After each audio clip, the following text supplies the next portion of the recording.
can I steal a moment of your time before this episode plays? Thanks so much for listening to Labours of Sports Coaching. The appetite I see for the blend of academic and practical coaching conversations happening on the show is nothing short of amazing, and I'm determined to make this show bigger and better. Now, to help with that mission, please can I ask that you follow and rate the show 5 stars wherever you're listening. This takes maybe 10 seconds and has a massive effect on increasing the show's visibility, and as a result of that, its potential for future growth, which ultimately will enhance your return as a committed listener. Also check out the show support links for anyone looking to offer that extra bit of backing. There's much more to come for Labours of Sports Coaching, and I thank you for joining and driving our new community. And with that, enjoy this episode.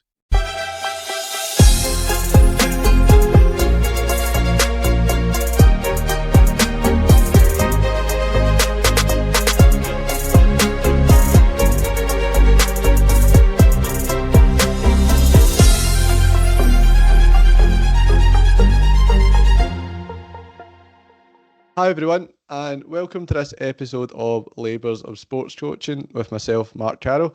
Today I'm delighted to be joined by Michael Tuohy.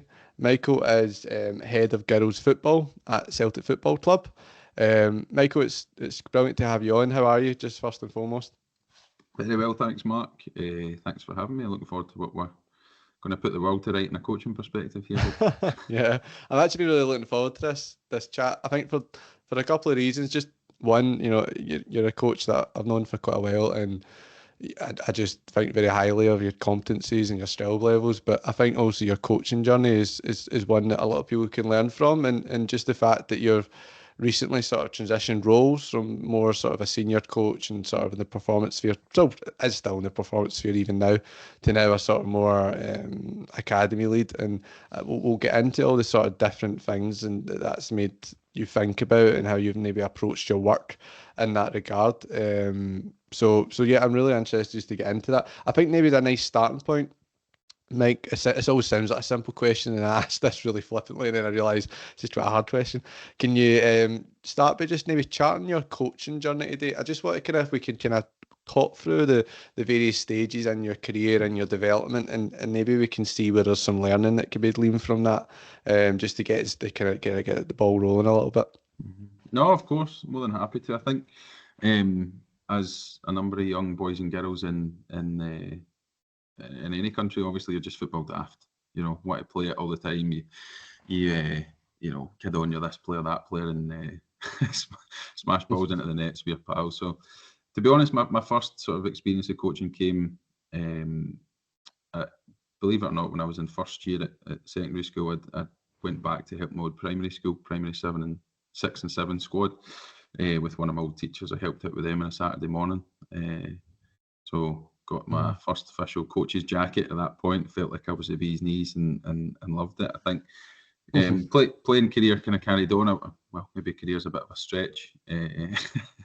I ended up essentially after that point was playing with a number of different clubs. It's been about a pro youth team or two at the time, and decided that at that point going to America as I sort of approached 18, 19 was a good route for me.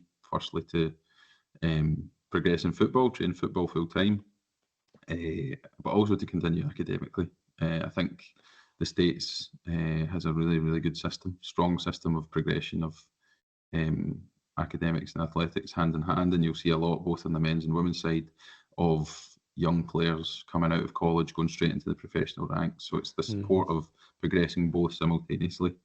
I think in the States, particularly attitudes to sport are really positive. It's very much can do, as is the stereotype. But yeah, what I found out there was, interestingly, I would do things out there like coach kids camps and all the rest of it, and that is fine. But I think when I started to really question, my own interests, what I was going to do afterwards, and what really sparked my interest in coaching is we also had quite a good playing squad. But there's no secret in it. We underperformed basically as a squad for multiple years. I was out there for 3 years and on the coaching staff for 6 months before I returned home. And often, as States is massive, so you'd have 8-hour bus journeys home for games and all that sort of stuff. So I'd find myself wondering, right, what is it that we're doing here week to week? What are we doing culturally? What are we doing? You know, how do we speak to each other? What do we think of ourselves? You know, and I would find myself sort of tie myself in knots with thinking about how could we do better collectively. Maybe if I'd focused on myself as a footballer and what I could have done better collectively, I might have been able to contribute a bit more to the team. But that's really where my sort of interest in the group dynamic as a whole came to the fore. I was studying sociology at the time as well, so obviously the study of group dynamics, people's interactions with different groups interactions with different peoples, how those behaviours change. I think it's widely applicable, you know, across all coaching, teaching, and actually just life in general. So those sorts of thoughts were being fed into my head from an academic perspective, while also in my football perspective, I was maybe trying to apply those to figure out where we were going wrong. So if we can, so if we can maybe deepen into that, because there's some interesting things there, because it sounds a little bit as well like when you were over in the States, you often hear, more often than not, when people are in these environments, they're highly sort of professionalized looking. They're very, you know, if it's the facilities or if it's the sort of mentality, that sort of can-do attitude, that sounds like it must have been quite a nice introduction to standards that perhaps then you can transfer when you've came back to obviously the UK. Did you feel that way at all, or was there other aspects to it? Did you mention about the culture and stuff like that? I just what did you bring back in that respect before we actually touch on the fact that you did sociology? I think that in itself is really interesting and quite unique actually. It's quite a different kind of sort of background. But can you tell me a little bit about these standards and the sort of just that ethos of sport in the States that you found lent itself well to your development? Yeah, I think first and foremost the sort of finance that's put into college sports in the States is on an incredible level.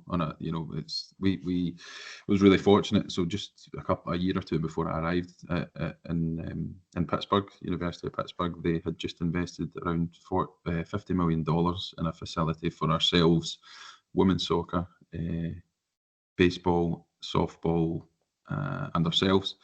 So that was a brand new facility with what I would determine in Scotland to be, elite professional facilities. I think where, culture was very much about training as a professional. So that was the hardest training I've ever gone through physically as well. We were training every day in the 12 till 2 in the middle of the day. We were up fitness testing for training. Before the season was like nothing I'd ever done before, and as anyone who's ever played with me at any football level, we know I'm a number 6 that likes to sit in the centre circle, so that was a bit of a challenge. But no, I think culturally there was an expectation, obviously wider, but broader from the university as well, and I think that was at a point where I think around those times I was there from 2012 to the end of 2015. That was a point where the US men's team were doing well in World Cups. I think the men's sort of soccer realm was on the up, very much so. And it was coming more into the light and the sort of limelight. I think, interestingly, just thinking about it just now, it probably mirrors where the women's game is at in this country at the minute to an extent.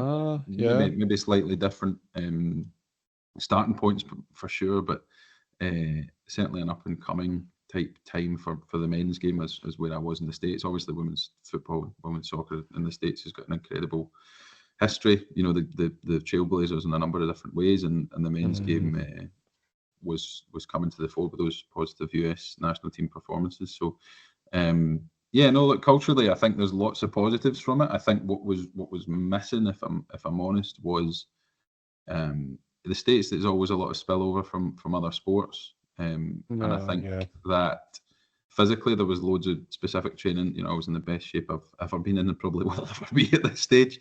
But I think potentially the sort of technical tactical application was in my environment anyway, was something that I think that could have been improved. But look, I'll never criticise the guys that brought me over. They gave me an incredible opportunity.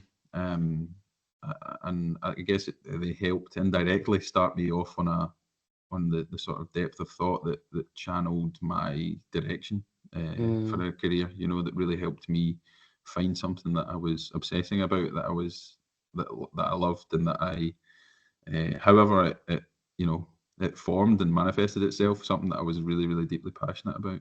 But in terms of standards, as I say, there was loads that I took in terms of structure your day, time management, obviously balancing it with the academic stuff, and loads that I could reflect on that I thought we can do this better and we can improve. Cause it's always something that they often say about the value of experience and coaching elsewhere, and it's something I've experienced myself, more so moving about the UK or in times coaching in Ireland. But I always think in terms of as you say, you're an athlete at the time, and I know we go through that sort of apprenticeship of learning. We watch some things as the player, what the coach is doing, and it sounds like some things started to manifest in you around, standards and expectations, and you carried that forward. Now, that obviously could have come from any sort of walk of life as well. It isn't necessarily to say that it's just from playing experience, but I could imagine having been a player in that setup and being the recipient of someone expecting certain standards of you, that must have really helped you probably then transition to expecting certain standards of others in terms of, that sort of pursuit of excellence and try to be the best version of yourself that you can be. But also because I know that you then returned and eventually you actually were working in collegiate sport again as a coach when your time at Stirling University, because you worked as an assistant there for the first team, and you're managing that sort of type of mixed responsibilities, in terms of the athletes are not just, athletes, they're students. They're carrying with them lots of different problems at once. Now, I don't know, you'll know better than me. Does that stop at the point of being a collegiate athlete? I would imagine even in the women's game or the men's game, when you're working with senior players, or youth players, they're also carrying with them lots of mixed responsibilities. Could you speak to any of that? I just wonder, does that help at all? I'm being a little bit speculative, but I just think you must have developed quite a well-rounded appreciation for how to manage people through your experiences. I think it's interesting. I've had a couple of conversations even this week with some young players that may well come into the academy at Celtic, and the ethos that I'll keep repeating, and I say to parents, players, staff, the whole thing that the ethos of us is boiled down to really one kind of phrase, and that's that all decisions are made with the best interests of that young person at heart. And that's the important definition, is the young person. So that encapsulates everything. It's really about a balance between challenge and success, and using that as a spectrum. And how do we moderate, have our finger on the pulse of progress for each individual player? What do they need at that given moment? How do we firstly measure what they need? With, for example, if there's exam time, maybe they need more success, they need more confidence, and need more success out of their football, that we can help them in their life. If everything's going breezy, they maybe need some challenge. So that probably links all that learning, and I'll go back to talk about the specific time at Stirling.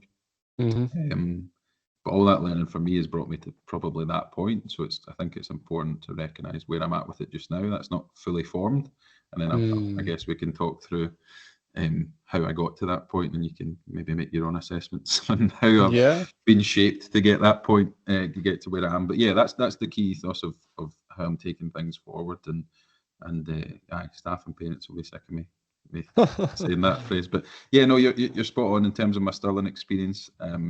I was obviously I finished up in the States between August and November 2015. I was assistant coach on the staff in a kind of development coach role, which was great. Sort of peek behind the curtain in terms of how a staff works, trains every day, and manages all that.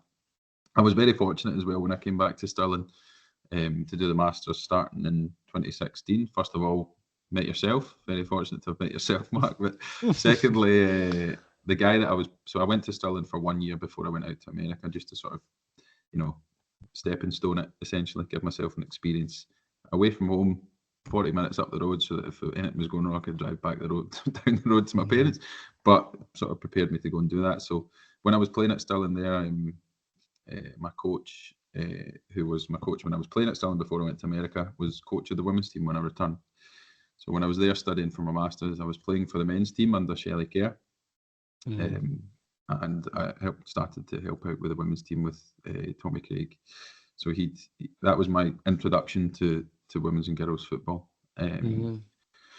And from there, it was really interesting because obviously the masters that we both did was getting in a room with loads of different coaches from loads of different sports, understanding and becoming aware of our biases around processes, around how we've always done things, which is the most dangerous phrase, as I'm sure you know, and having those questioned on a daily basis. Now, that was the academic part of it. I then had the application part of it and the coaching role with Stirling.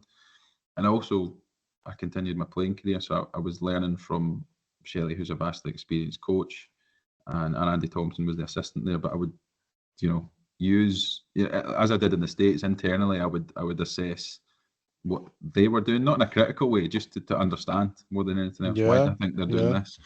Why do I think they're doing that? What outcome are they searching for from this session, from this, team talk, from this type of analysis, whatever it is. So I was always trying to assess the why, find out the why, and I think that probably comes from the academic initial background and probably my own interest in sociology and how people work. So I think, those three experiences paired together were, looking back, an incredibly rich time for my own learning. That year when I was at Stirling, when I was obviously studying with a master's full time, playing with the men's team in both the British League and the Lowland League, and also coaching with the women's team both in the Bucks and the SWPL1, gave me a real balance of internal, theory, question of my own thoughts academically, an application in terms of the coaching side, and really a live example of coaching, a live example of experiencing coaching as a player. So those sort of three things, I think, really propelled me and provided loads of tools and frameworks for me to build my own idea of what I thought was best practice.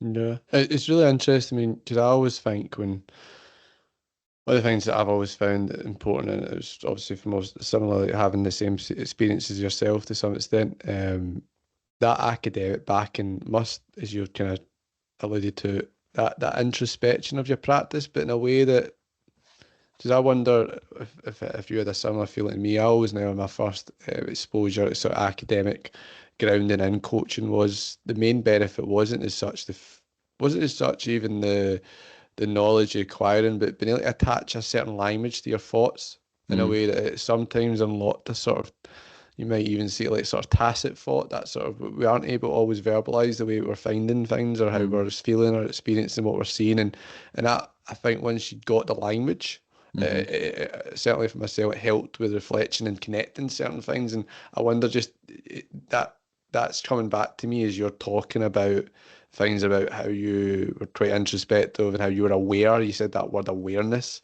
Can we speak a little bit more around that? Because I'm just quite keen to know, because you also coupled that with it seems like you also put a lot of importance to the application. Did the application help further with the understanding of the theory and the awareness and just how they things combine together? I'd like to get into that a little bit more.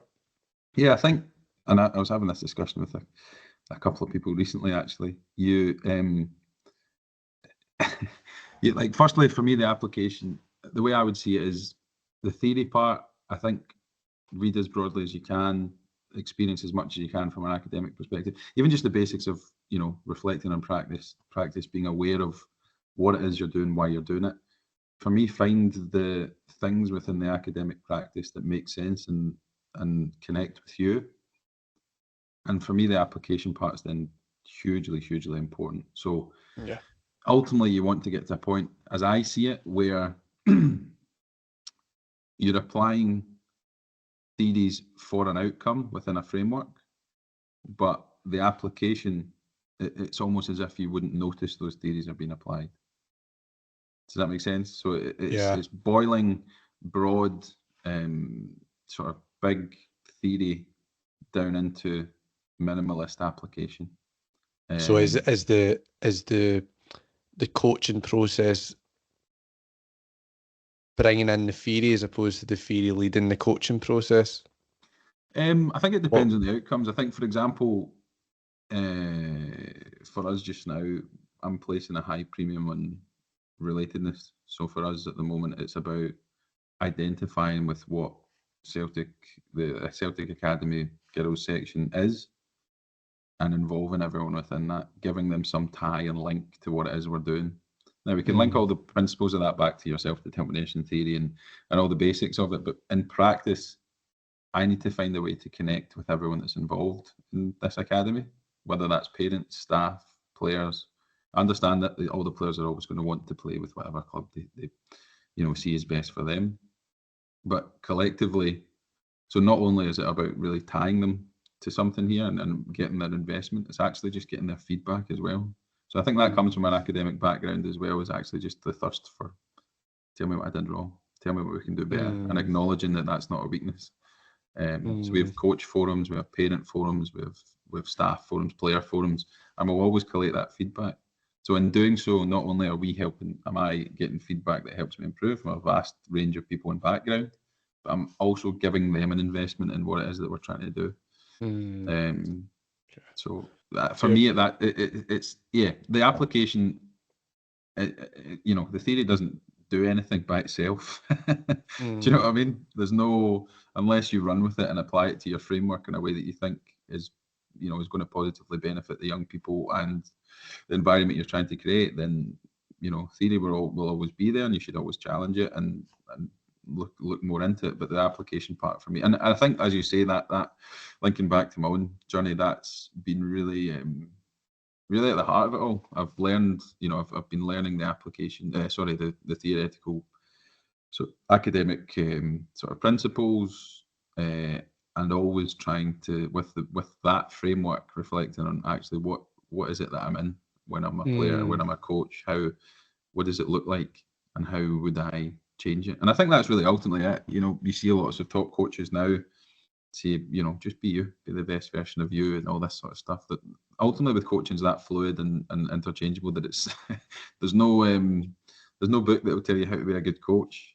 Because a good coach, as we all know, that a good coach changes based on the framework and definitions and group that you're working with. So I think for me, what's really been helpful for me is firstly the academic input alongside the practical part throughout all my career up to this point, and it's actually helped my mindset in terms of the way I process feedback. And actually, I'm really keen on it. It's really interesting that you marry those two together, and just I wonder, the value I can see a lot of people who will be listening that they can get from that is that particularly we have a lot more coaches, and it's quite positive that we've got a lot more coaches who are in formal education, in terms of higher education or further education within coaching. But we have a lot of coaches who are in these courses who don't coach.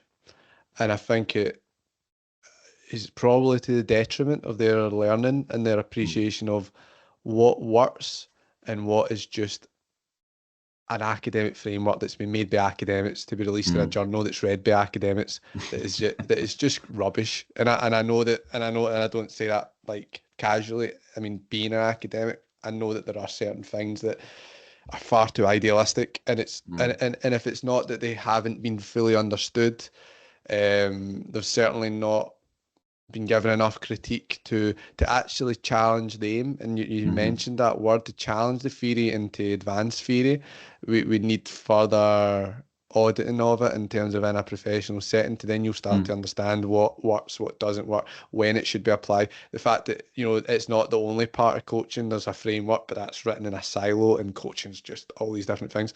And I just think that's really interesting. You'd mentioned as well, Michael, around sort of how you want to gain feedback, and you want to sort of, that to me sounds like you're researching yourself. And I just, and again, I wonder, and tell me if I'm wrong here, but like you've went through a dissertation project, and again, that's like you training yourself to be a researcher, your own skills and what you're doing. And I wonder again, I know you weren't going and doing ethics forms and interviewing and having an interview guide and stuff like that, but I mean, is there any learning that's gleaned from that sort of thing? Or is it more natural and it was more just getting the principles and going, yeah, we need to find out something, and it can't just be on feel? Because I always wonder again, what's your opinion around that sort of stuff? Yeah, look, I think the feel part still has its place, I think, to an extent, but the feedback comes from an acknowledgement that firstly I'm not doing everything right.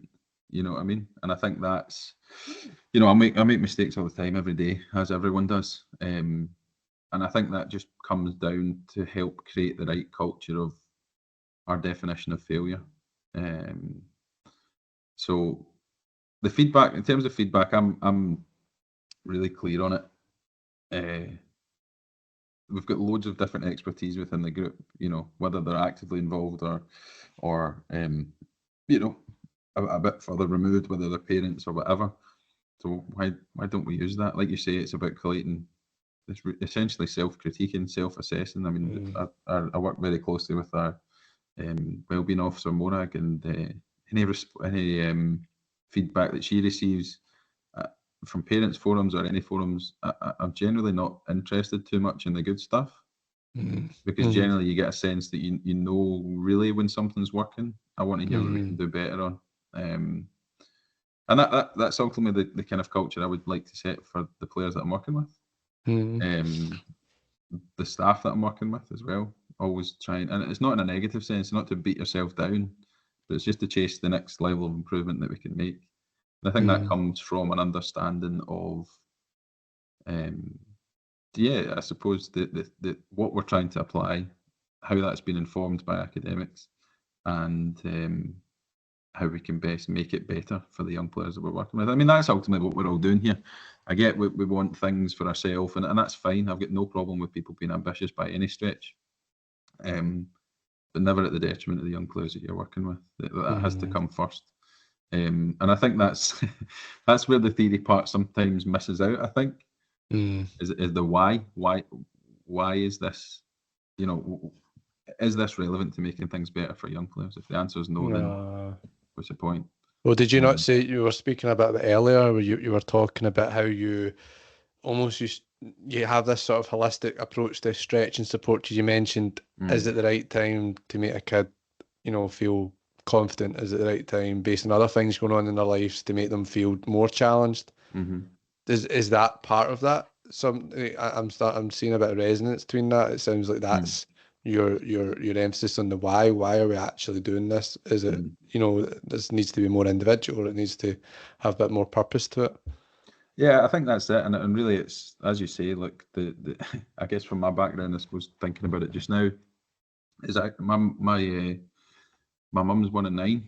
There's 5 teachers in there, and same on my dad's side. He's one of 4. There's a teacher and a lecturer in there. His grandma, my grandma was a teacher. My granddad was a head teacher. So there's loads of the academic input that I'm having from a young age to say, look, you need to carry on with this. Now they're all football daft as well, so it's about balancing that. So for us, I think there's more my image. I'm a big believer in that whoever's in the leadership role, whether it's within an age group staff or within a whole academy or any part of any leadership position in football, whatever your behaviours, character, identity is mirrored all the way down. I think you see that at every level of football. I think whether that's men's first team, women's first team, young boys, girls playing grassroots performance, whatever the leadership is and the person's behaviour is that's in the leadership position in that moment. That might be the coach at the side of a pitch. It might be somebody coordinating academy. It might be someone managing a first team. You see their person come out, I think. I mean, the obvious example is if you see a coach shouting and screaming at a referee, what are the kids going to do? Or what are the, you see it. If you see, I don't know, a team being incredible, a manager being high energy, really positive. I mean, the best example of that is somebody like Klopp at Liverpool.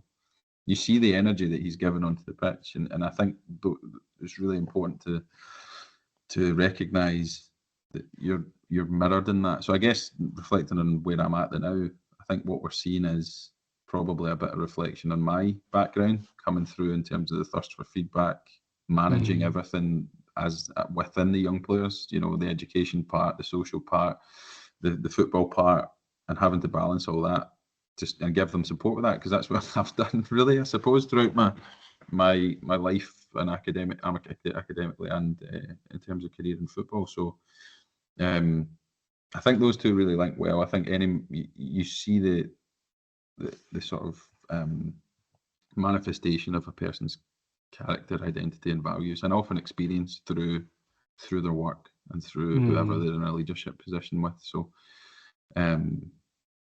yeah, I think for me, to bring it back to the point, which is, this is the other thing, coaches can talk for Scotland. So, to bring it back to that, I think really that's what I'm trying to get to, is that they feel as if, the support network is there not only for their football, it's for them as young people as well, and that goes for staff as well. The culture of support is really important, and give them a voice to question where they think things can be better. And how do you, so if you want sort of you want to see your staff as an extension in the environment, the wider environment, to be an extension of your leadership and your vision for the academy, how do you marry that with coach development in terms of how you're bringing on the staff? What does that must always be the tricky thing, because you're going to have standards, expectations, even if you're new to a role, or indeed you've been there for a longer. Every operational leaders, then they want to do the same thing. They want to put their own imprint on it. What are the challenges associated with that? How do you actually create that vision? How does it work? How long does it take? What are some of the things we need to think about? Let's get into that, because I think that's a challenge, and there's a lot of coaches who, if they're not already in that role that you're in now, they aspire to be in that role, and they're dealing with a lot of people, and people get in the way of plans, which is a thing. So, yeah, what do you think about any of that in terms of the development side of the staff? I think, if I'm really honest with myself, and I've said this to my staff, who've been fantastic in the last sort of 18 months to 2 years that I've been dealing with academy, initially in a dual role, and since about February time, in the role that I'm in now, I've apologetically, I've said that that's one area that I think I could have done better for them. Now, we've had internal CPD events with leaning on expertise from the men's programme, the women's programme, the boys' academy programme. But my plans, I haven't been able to fully implement practically what I would like to do in a coach development perspective. And I've made that very clear with staff to say, look, I've not got this right. So I think my plans moving forward, now that I'm in the full-time role, are much clearer and much more likely to be applied. Just with as with anything, I've come into this role and I'm building up departments from the ground up in a number of places. The staff, we're in the recruitment process for permanent paid staff, which is fantastic, and a number of the people that have been with us have applied for those. But my plan for moving forward is just to have this culture of self-assessment, self-reflection. I think that's the biggest thing I've taken out of academics as a whole, is and particularly with the coaching masters, was to find every which way to get as much information about what people think about the good and bad of you, and use it to, you can yourself filter out what you think is useful and not. I think what I'm looking to do with a lot of that feedback is make that far more objective, in one sense. So things like filming coach behaviour outside of a pitch, mic'd up sessions, all this sort of stuff is something definitely that I'm keen to do moving into next year, just so that, there's nothing more stark than watching objective feedback that you can't, that is you. I think those types of measures are always incredibly eye-opening, and even from a sort of less objective standpoint, I want to create sort of like a wee community of practice, in the sense that whether it's create a monthly or a bi-weekly meeting where we just are very honest with each other in terms of the sessions that we've done. And I want to create the culture of openness and honesty about practice, and it's not create the clear distinction between personal and professional, which I think coaching is viewed, in my opinion, very much as by some externally, and I think collectively as a society, coaching is often viewed as a hobby in some regards. And while it can be that, of course, I think that it often it falls down slightly more on the hobby side as opposed to what is a profession, and an extreme level of expertise. So that's where I think the personal professional sort of feedback situations can get blurred to some extent. But really, what I'm trying to do is get all my staff in a room and really let's just watch back. I don't know, Mark's sessions from last Thursday. What do we think's good? What do we think's bad? And actually just normalise that type of feedback process. Yeah, I'm glad you've got a balanced approach if you're hypothetically assessing me. But it's really interesting. You seem to be putting a lot of emphasis on getting people together. So in terms of reflection, seems to be a group activity in your mind. That seems really interesting because I wonder why. Well, tell me why is that? Because you could, and a lot of coaches often view reflection as an individual effort and an individual endeavor. Why should we be doing it with other people? I think two parts in my mind. One is let's break down these ideas that this is something to be feared, first of all, which I think happens. If you've played in any football team, you need to do your initiation song and all the rest of it. I think I liken it to some regard to that, and that it's not going to be comfortable. You're probably not going to enjoy it, but you feel better after it and more connected to the group.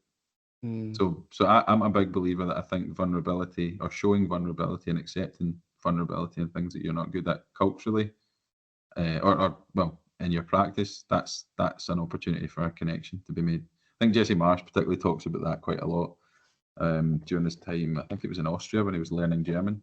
He said to his team, he said, "Look, I'm going to speak in German to you. I'm going to make mistakes because I'm learning, but please correct me." I think initially there's an understanding that vulnerability builds connection. So that's the first part of that. And the second part of that, the reason why we would do more group work would be more points of view, more frameworks, more people from different backgrounds, experiences, thoughts can contribute to it. And of course, it's not going to become a shouting match where if we're watching Mark's sessions from last week, it's going to become 6 or 7 people shouting them down. Not at all. But I think that the more feedback you seek in the right cultural framework in terms of being vulnerable and communicating that that's a positive, it's essential for learning. If you marry the framework, as I say, of vulnerability being a positive with as many different, people's feedback from within the same framework who understand what it is you're doing, then I think really you can get so much more learning out of it. Yeah. So no, that's a huge part of my plans going forward, and something I'm really excited to try and form as a regular occurrence, and also actually help to really form the culture that I want to create within the group of staff. It's interesting that you speak. I think that's such an valuable point around how can we actually foster a sense of safe vulnerability within a coaching team, because I always think that I think as coaches we're very insecure people, and I suppose there's a lot of posturing in coaching. There's a lot of we need to be seen as quite, we don't look nervous, or we don't not know something. It's very unlikely. It's almost just not going to happen in a lot of spaces where coaches are going to say, you ask a coach a tactical question within the game and they'll return, I just don't know actually, Mike. They'll say something. It's like their mind just needs, and I think that's sometimes that seems like that's an artifact of the wider environment if other people aren't also saying they don't know things. And I see a lot of merit to that approach that you're envisioning of, having people together. And I've seen it work myself, and you work with coaches, and just by the very action of saying I'm not sure, or this could be better, but in a public space, it then means that other person across from you goes, they actually struggle with that and all. It's not just, the internal wee clock in my head that's saying that and ticking down to the next freak out and the next thing I need to worry about, and I can't share it with people. That's a really powerful leadership tool, isn't it? I think that, because we really are very insecure. I think that. Plus, it's a funny thing. Yeah. I wonder, how do we police that? Not in a police way, but how do we, because it's quite a fragile relationship, how we can build connections in a critical space. And in terms of like, you have that sharing experience, but the types of responses that we see could dictate if that's going to be a one-off conversation or if that's going to be a regular occurrence. And I wonder, in terms of if you want to see yourself reflected in your own mannerisms and your own values reflected in others, does that create a additional consideration by you as the sort of operational leader in the spaces? How do we manage that? Because I think Sure. vulnerability isn't easy to achieve. We all say we want it. Yeah. How do we actually achieve it? Well, I think there's probably two parts to that as well. Is that one, if I'm wanting this to be a sort of, or if I think that it's going to be a mirror of myself and my behaviours, then first step is I need to do it.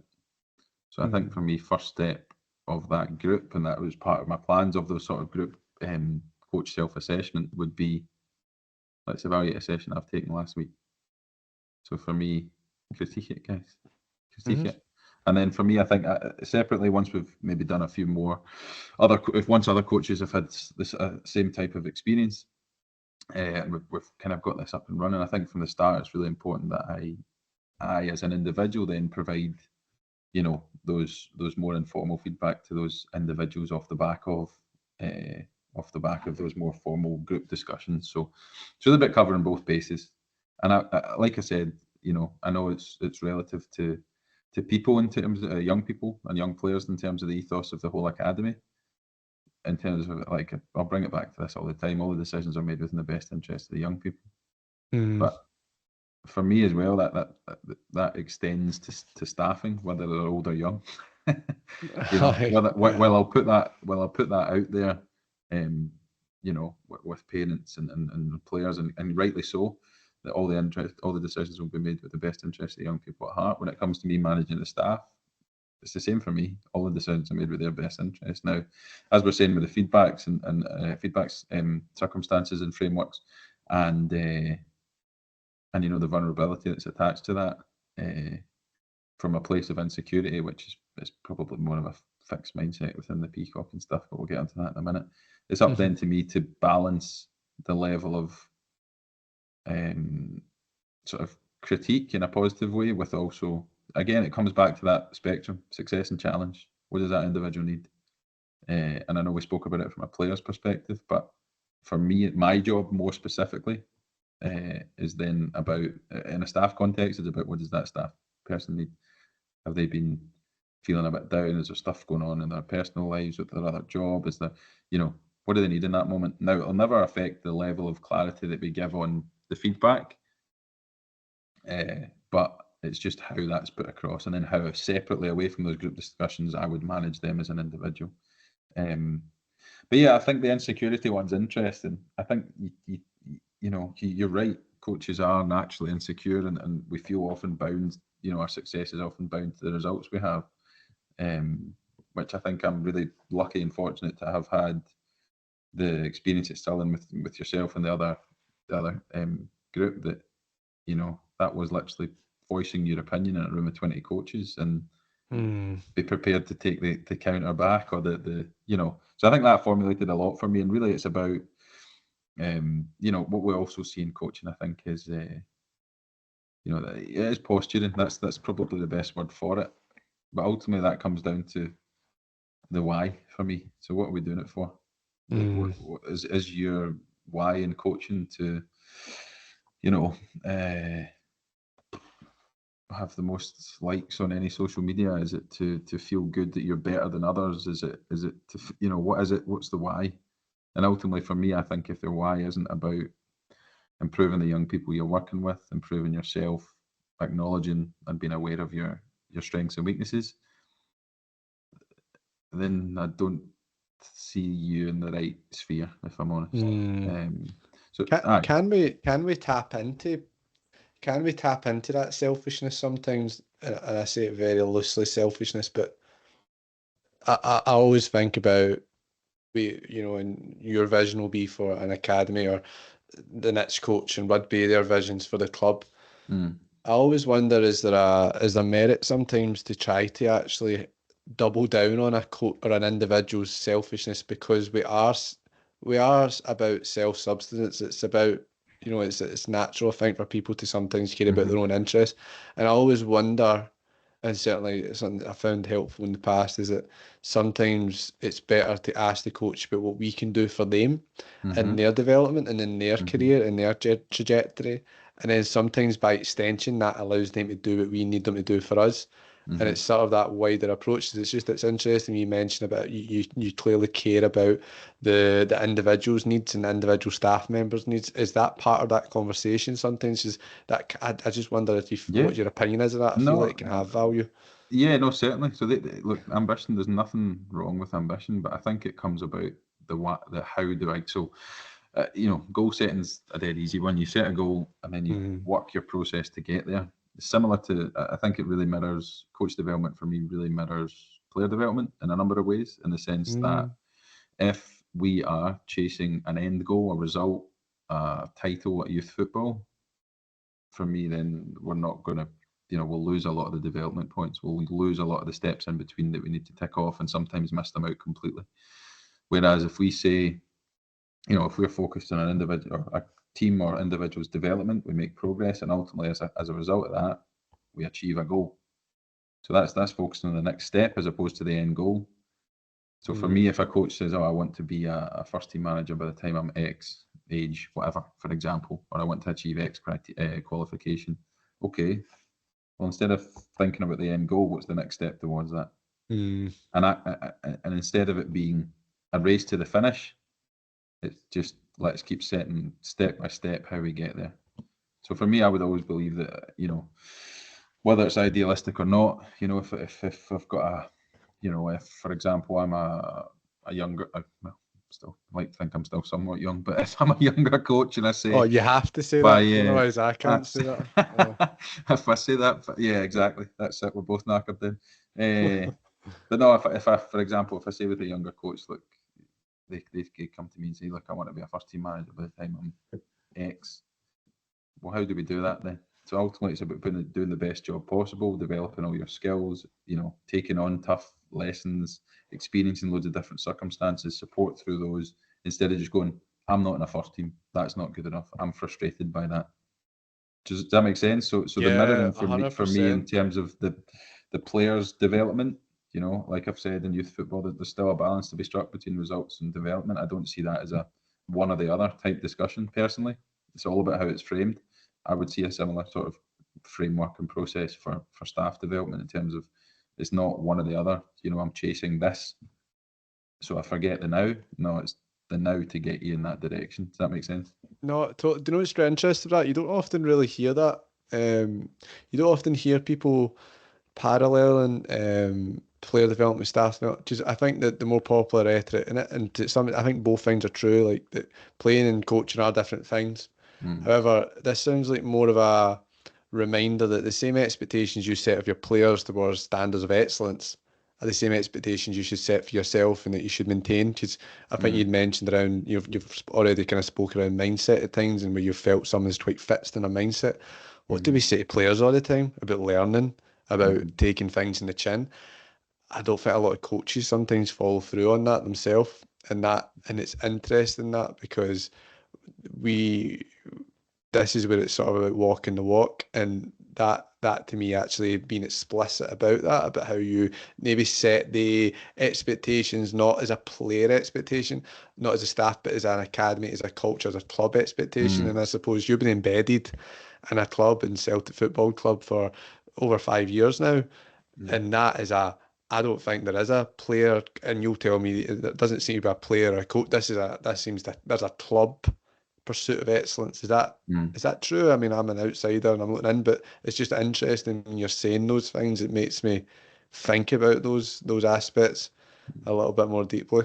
Yeah, no, I totally agree. I think there has to be, and I think that for me personally, that's just the nature of the role I'm in. For me, obviously, I've been incredibly fortunate to now been at Celtic for over 6 years. I'll have Six so years. I've hung Ah, on good, for an extra year good.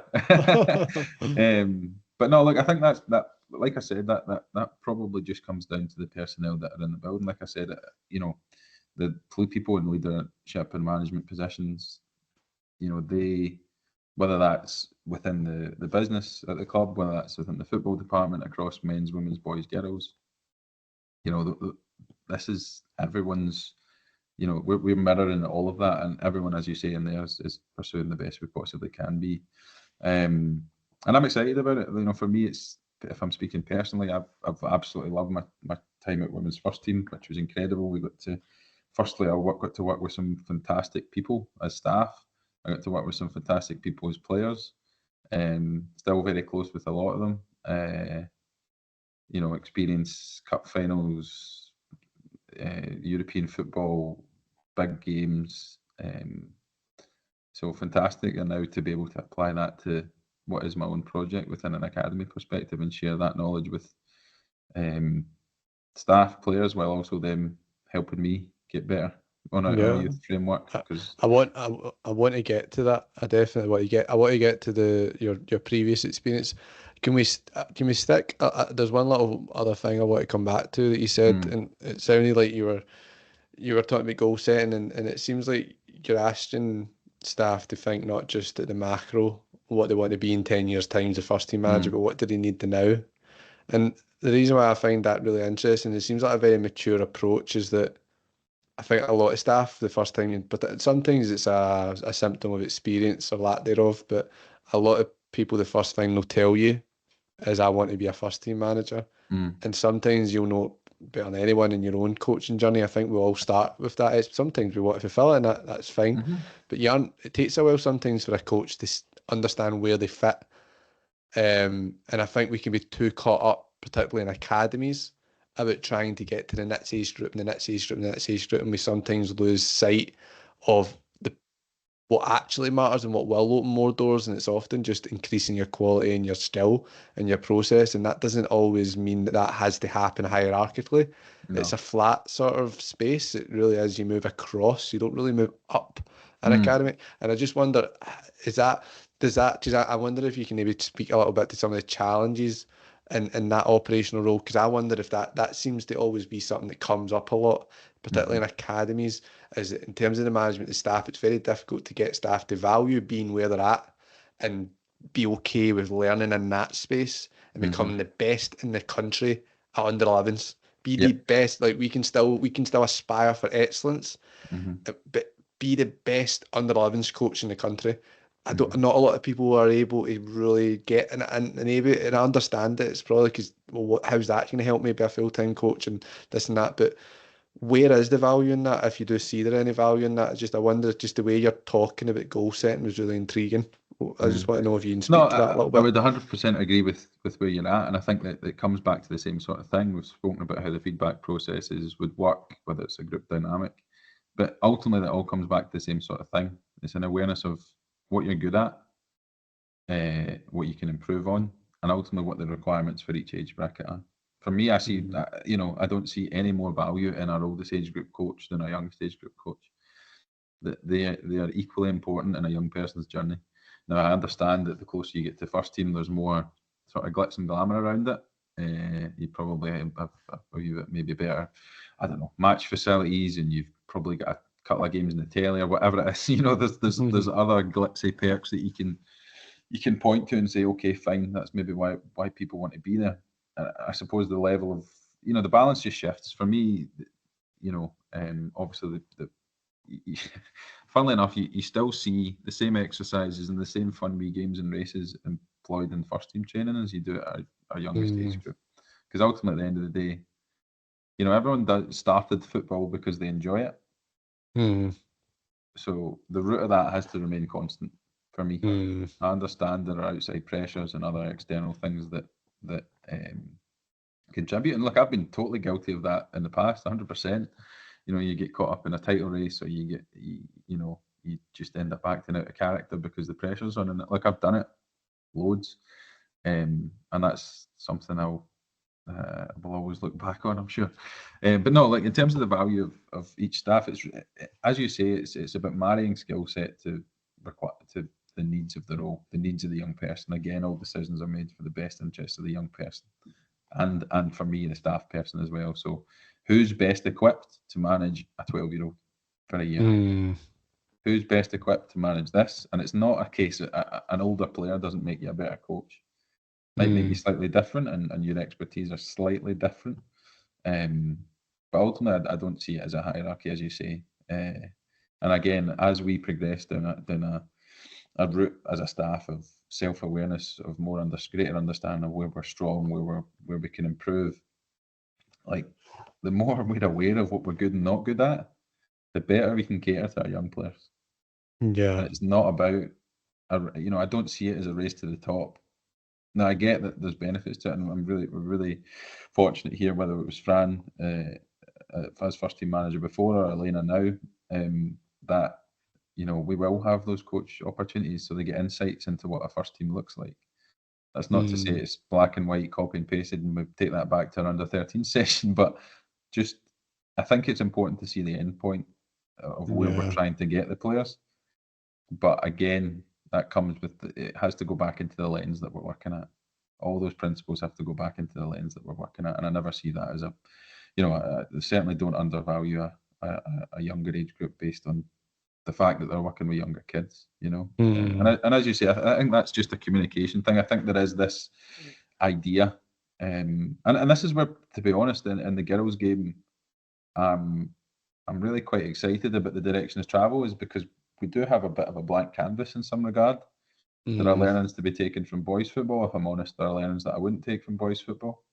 And it excites me that both within my club environment and in collaboration with other clubs across Scotland, we can really be quite creative and innovative about how we're going to structure environments, how we're going to structure games programs for the needs of those players at those specific age groups. Based on existing data, but also pioneering new research into specific, female growth and maturation stages. There's loads of, obviously we talk about the menstrual cycle as well. That plays a huge part in athlete development. It's a huge consideration throughout their, full time with the academy and also into first team. So, there's loads of specific learnings that we have to take heed of, and I'm excited that we can have this sort of progress over the next few years, that we can really shape specific to the girls' game what we need, and that comes with coaching as well. So end of the day, they're all kids. I don't really see that as a boys girls difference as far as I'm concerned. They're all kids. They all need clear communication. They all need support. But the framework and how we can apply games programs and all the rest of it to the best of their needs at each age group, but also as we started off on, is the coaching. What does any under 13s coach require? Okay, the boys have this in place. Is that right for us? It's always questioning. Again, the way we've always done it is the most dangerous phrase, and that's probably where we're at as in a big picture viewpoint, is assessing all the time what are the needs of each individual and each sort of age and stage. And we've got the blank check to kind of do that, or blank framework to do that in the girls' game, which is an exciting time. Is that a mentality as well, Michael? So see, just does the way you speak about this, like that, this blank sort of blank opportunity, it's a blank canvas. It's so like daring and so ambitious. And I would wonder that just there are a lot of people who will find themselves in spaces, and there's spaces that only exist for a limited time period, where they can either have blue sky thinking and they can be daring and they can go for it with different ideas, or sometimes I think we can just care more about consolidation or continuity.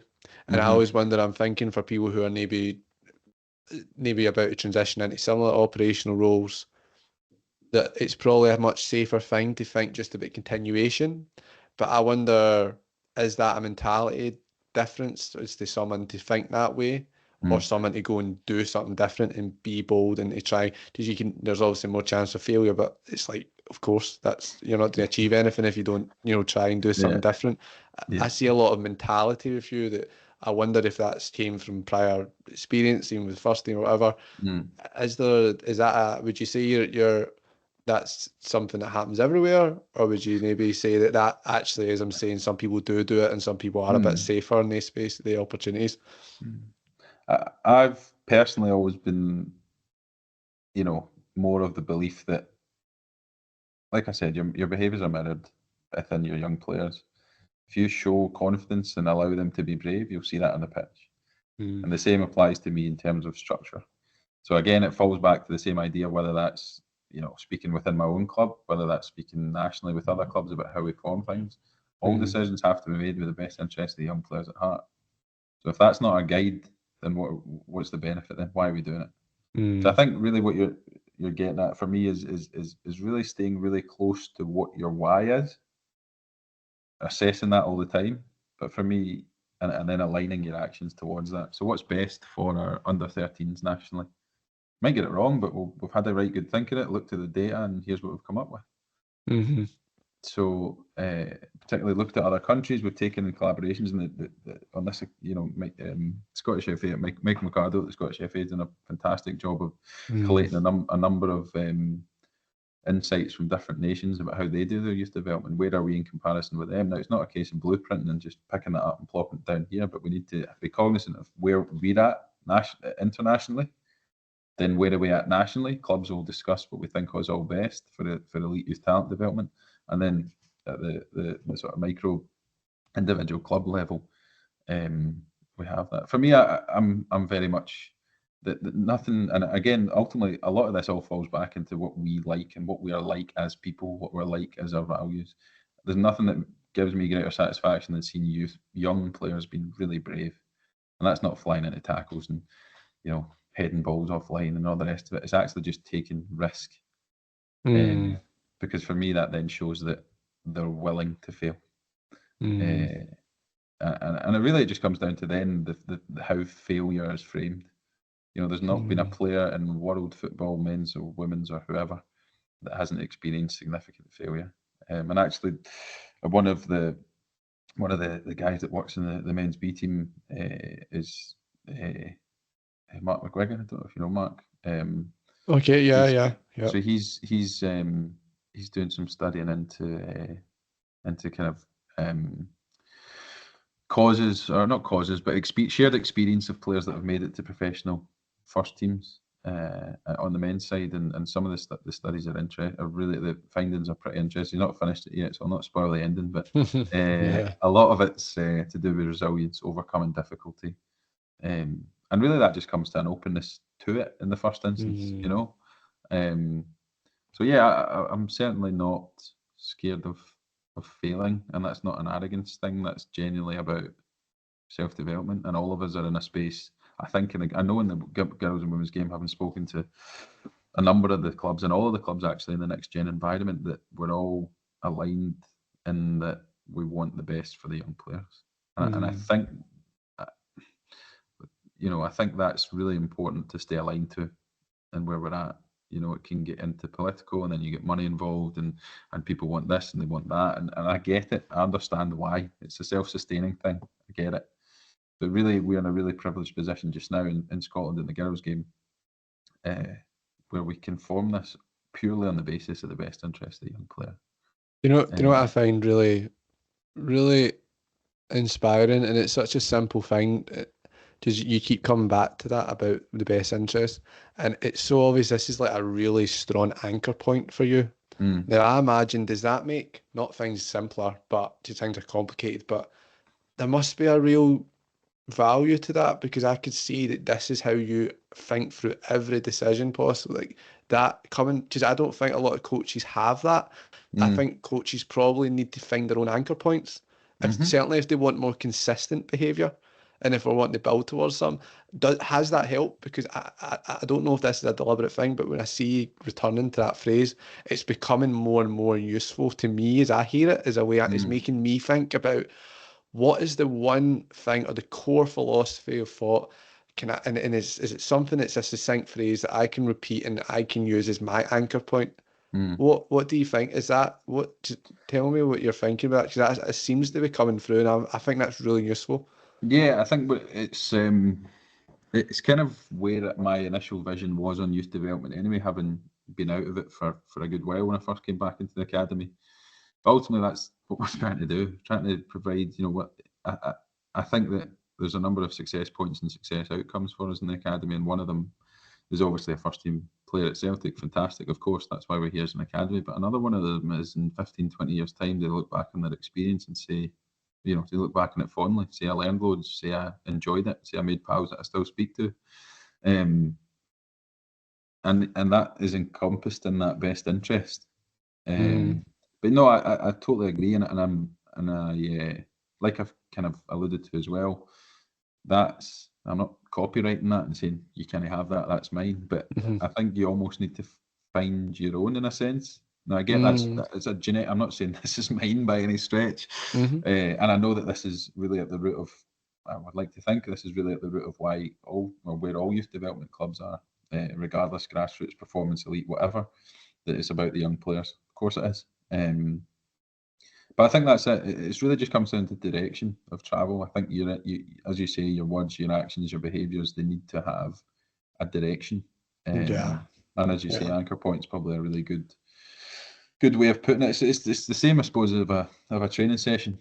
So you need to set your outcomes and what you want to achieve from it from the start, or else it's just a training session.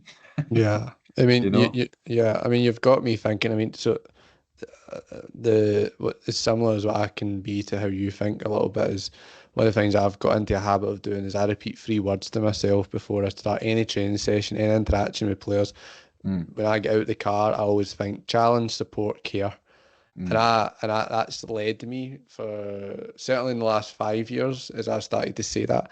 I have actually found my behaviour to be more consistent because I understand it, and I've been deliberate not in trying to simplify the coaching process, but to actually sit with a tension between 3 things at all time, because as we know, that you need to look after players, you need to make them feel welcome, make them feel accepted, make them feel cared for. You need to challenge them at the same time, but within that challenge, you need to offer structure to allow them to have the best chance of success. And I think even just repeating back phrases like that, and for you it might be the best interest at heart, but what other coaches can really learn from that is have a phrase, have something that, as you said, Michael, as well, it can be individual to you, make it as cheesy as it needs to be, make it as personal, whatever it matters, whatever the idiosyncrasies are of your environment. That can be really, really helpful. On that point, you'd mentioned about some of the idiosyncrasies of actually working within the women's academy. What is it with coaching young women that brings with it its own strengths, own things that you have to consider, that you have to work around? Can you speak a little bit to that? Because there are some coaches who may be curious about entering the women's game, but as much as there are some universal, of course, and I think a lot of times we sometimes make men and women seem like they're alien to each other, and it isn't the case. There's core aspects of coaching. You've spoke about some of the characteristics that go across any sort of gender, but is there anything that you pay special attention to, that you think around, that comes into your viewpoint that is a wee bit unique to working with women in the game? So I again, like you mentioned there, it's often Or should we get into that conversation? I don't know if no. that's I a think we should. I problematic think we certainly conversation. I don't know. not in the slightest, not at all. I think it's an important one to consider. I think, as you'd mentioned, there are often people that for in place of knowing, they often compare boys and girls, as you say, to they're alien to each other. End of the day, they're kids. You know what I mean? So I think what the difference is, and some of the thoughts around the difference comes from the frameworks and the kind of culture around either environment that has existed for a longer time. So I think, as I've said, one of the benefits that is within the girls' game currently is we get to shape that. I think what there has been in the boys' game for a long time, and look, I'm not criticising by any stretch, it's just the nature of what it's been, is that there is, pre-existing ways in which it's, there's something to relate to there about, oh, this is what happened 10 years ago in the boys' academy, 20 years ago in the boys' academy. Do you know what I mean? There's pre-existing sort of behaviours, expectations, and for all parties, coaches, players, parents, etc., around those environments that change kind of the feel to an extent, I think, between the boys and the girls, sort of environments at an academy level. I'm not saying it's different by any, it's not. It's just a product of the historical and kind of, it's a product of the predecessor, essentially. I think so. I think what you'll tend to find, in my experience, is really it's just about clarifying your communication with young people, and I think that is applicable to both boys and girls. And I don't see a huge difference by any stretch. It's really just, I think, the environment around it. I think what also is different just now, if we're speaking for where the women's game is and the men's game is, there is the financial rewards for making it, in inverted commas, in the men's game are so significant that maybe those sort of anxieties come in a wee bit earlier at age and stage in terms of boys' academy. Whereas, of course, we're now really, the women's game's grown fantastically in Scotland and across the world, even down south. It's been incredible. But there's probably still, you would still require a career after football. Whereas a lot of in the men's games, that sometimes isn't the case. Or, the figures we're talking are totally different. So I think that has an impact down the way. I think we're at a point now in the girls' game as well, whereby the culture and framework is also shifting as well. So a number of clubs are still kind of pay to play in girls' football, even at the elite level. So I think there's maybe 3, 4, and 5, and I'm obviously proud to say that we're one of them that don't charge fees. That I don't think there should be. I understand there's the financial implications and all the rest of it, and we're in a privileged position to do so.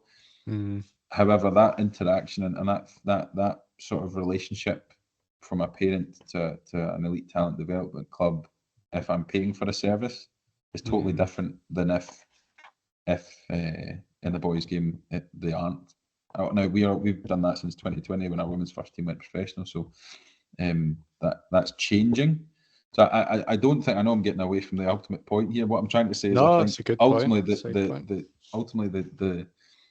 there isn't a whole lot. I don't think there's really much at all between boys and girls, because they're kids at the end of the day, and the way we want to communicate with them, support, challenge, and care, to use your three, remains the same. I think ultimately what's external and around those two academies is wholly different. Therefore, the feel and the feel of those environments are slightly different. So I don't necessarily see it as an individual thing. So I don't see it as a boys that are different from girls. I think they're just products of two separate cultures that are still, particularly in the girls' side, trying to find their way. It's interesting how you've went from you've actually went to the edges, and it's more at the edges, and how you've looked at the wider organisational structuring of the game and worked back from there. I mean, that in itself, I think, and I think there's transferable benefit regardless of if you work in the boys' game, the girls' game, different sports. Actually thinking about the wider infrastructure of your sport and doing a little bit of reverse engineering around the needs from there sounds like a really potent opportunity for having meaningful impacts on players. Justine mentioned a little bit around, a lot of the women players still in the game, they maybe have to still have a second income, or they have to do something after it. I mean, I've been dabbling a little bit, and I've seen some own students have done some research around like this sort of weird identity crisis that sometimes I think a lot of, certainly would contextualise to Scotland, some women football players can feel, because there's that element of how much do I invest in this, because I may not be able to make a comfortable living, and I maybe have the opportunity to go and do a law degree at university versus go and commit to being a full-time football player in Scotland. I may not. What do I do there? What do I choose between? That must be a bit of a conundrum in itself, because I wonder, have you met any of that before? Because that's interesting. Not every. Interestingly enough, even in my 5 years at first team, she's still doing it. The captain of Celtic women's team, Kelly Clark, is a chartered accountant. That is incredible. Now she's one of 2 because Natalie Ross has still got a job as well outside. She's in the police force. She's a police officer. But yeah, so it's becoming more uncommon, particularly at the elite level. You look at Glasgow City, Rangers, and Celtic. There's Kelly and Nats for Celtic. I think there's maybe one or two across those other teams, and then there's maybe a sort of set just below that at Hibs and Hearts where there is money involved, and I think they're both. I mean, I don't want to speak out of turn for their environments, but I think they're both moving to full time, which is fantastic, and they've kind of done that last season, moving into this year as well. So, but again, without from when we started, if I'll use Celtic as an example, when we started as professional, as we called it in 2020, we were relying on a number of players that either still had jobs or were in and had to balance their other work with, and it just became really difficult. So I think the trajectory of the women's game has been incredibly fast, and I'm hopeful we'll get to far more a position where that it doesn't have to be an option. I don't think it's negative necessarily. Like, I think Kelly's a fantastic role model for our, and Nats are both fantastic role models for our young ones as well, and the value of education. So both Kelly and Nats have been involved in our academy in different ways. Kelly more in a kind of do more speeches and workshops with the girls. Nats has been helping out with our 18s on the pitch as well in her coaching career. But yeah, like those girls have kind of seen the full circle of the women's game in terms of fully amateur sort of initial stages of professionalism, and now we're getting to a point where these are comfortable, reasonable wages that girls are earning. And even I suppose even those that are on I mean, as coaches, we always want to figure out how we can leverage something and use something to help further our coaching process. And I could see it, even while we're hoping for it to continue to get better and better, I could see a real opportunity as well to connect with the players through perhaps paying more attention to their wider lives and empathising at times in terms of how you manage them as such. And I think that has to, sorry, Mark, I think that has to inform my role. I've got to be really conscious of the context that I'm trying to develop players to get to, and what impact that might then have on any potential career. So, like I said, specific to the if we I don't really like comparing and contrasting with the boys' game, but I'll do it for the purpose of this point. And that a lot of boys will go full time at 16, 17. Maybe leave school. I know there's Celtic have got St Ninians in place. I think Rangers have Beclair and other clubs have links with other schools, which is a really good initiative. But I think that the balance of focus is slightly different for boys players reaching that sort of professional phase of an academy than girls players. And again, for me, this isn't a difference of individual. This is a difference of framework and sort of environment for where we're at.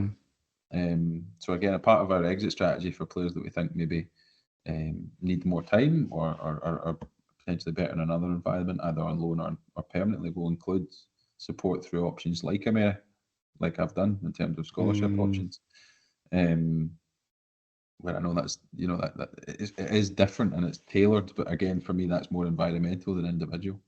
Does the speed of the evolution of the women's game maybe speak even further to the utility of the fact that you are sort of research minded to want to continuously evaluate things and to get that feedback? Because I wonder, as the game progresses, it sounds like it's only to your benefit, and therefore the benefit perhaps of other coaches who are in a similar position, whether it be in an operational leadership role or indeed just in their own age groups, to continuously try to take an interest in the ever-evolving needs of the female player, because it does seem to change perhaps with this macro level, wider infrastructural sort of changes in that evolution. Does that they things seem to piece together a little bit?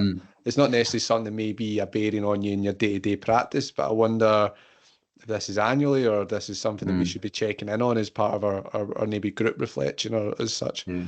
Yeah, I think that's a really valid point, and there's two parts to it, and one is that we need to be cognizant of the changes in the women's game and how that impacts how we develop, communicate, educate with our young players.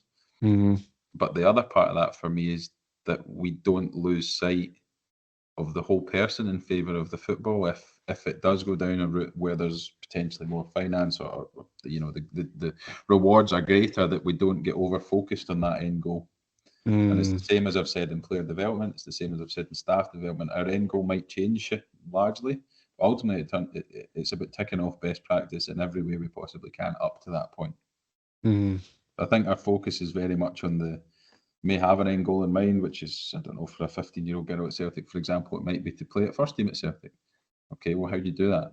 Tonight I'm training, I give it everything I possibly can, I reflect, I assess, I prepare properly, I recover properly, and I do the same again tomorrow. Now, I've still got the end goal in mind, but it's about step-by-step progress on that. I think, as the end goal might change with the landscape shift in the women's game and how things are progressing, but we also need to be cognizant of, I think, the person part, the holistic part, the best interest of the young person part, regardless of what the end goal might shift, as I said, slightly. It's really important we don't get our eyes drawn in that direction of the increased rewards in the next, hopefully 5-10 years, if not shorter. It really has to be about the process, and I think that's where it, structurally, in terms of the girls' game collectively, I think we need to be cognizant of that, is that we're really ambitious, excited, positive about how an impact we can, how we can impact the young players of today, how we can give them the best possible opportunities. I think as more finance comes in, we really need to be conscious and not take our eye off the individuals that we're working with. Is that going to be hard? Because I always think, you're in and I know that we see these spaces, these are spaces for young people to develop, but there is an element at its core, it is a talent factory. And I always wonder, the hard part, I always think, for clubs and for people like yourself must be, how do you continue to showcase your aptitude and your effectiveness in the role when the only KPIs that typically are that are collected typically are about not the person, they're typically about the player, they're typically about performance. When we're speaking a little bit, we've had a bit of a conversation around evaluating and then what we're gaining feedback on. Maybe we need to start, and this is to avoid perhaps the bad parts of the men's game spilling on over to the women's game, but also how we can just help both. Maybe we need to be collecting measurements on effectiveness that is more holistic, because I think every academy says this. But is every academy being empowered to actually go through with that and walk the walk? And I think KPIs, with the things that we measure, that's always going to be a barometer for our actions or our thoughts. And that maybe this is a space that we can think more about that, about how we actually are really bringing this ethos of what's in the best interest really to the heart of what we're doing, and not it just being a soundbite, because I think sometimes that is the case, and it's really refreshing to hear from you, Mike, that you really are valuing that and you're thinking towards that, in the way you treat things. No, I would agree. I think I would agree that our measurements of success often need to stray from what's most easily attained or easily observed. I think even if they stay as they are, even if we talk about, I don't know, X amount of players making first team and that's a KPI, for me it all comes back to, right, if that's the end goal, how do we get there? What's the process? So, I understand that we may, there is a temptation or a tendency to get hyper focused on what do I need to achieve. But for me, always the question that I will ask of players, staff, and any goal they've got is, okay, well, how do we do it? How do we achieve that? And that's the focus, as opposed to, oh, I'm not there yet. I've not got this. I've not got that. Okay, well, how do I do that?